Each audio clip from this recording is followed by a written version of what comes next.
All right, real quickly.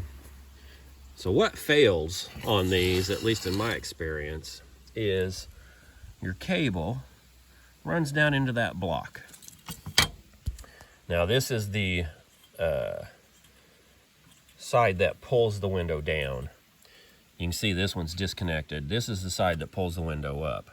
And so what happens is those literally just go into a groove and they go into a little hole. And it snaps off the plastic.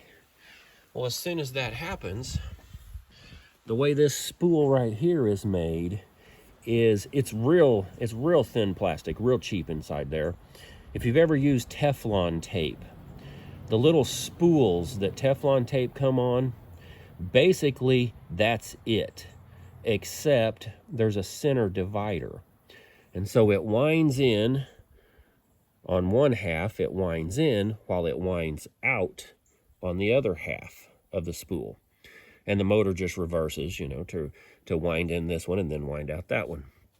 Well, as soon as you get loose cable, it starts, you know, bird nesting. That's what we used to call it on fishing reels and winches and stuff. Yeah, the cable will bird nest. And when it does, it binds up and it just destroys that center divider. And then it's all knotted up and it won't work. And I guarantee you, if we take this apart, that's what we would see. Remember when I said the plastic anchor parts snap off of the cable winch style? Yeah, those were laying down in the door.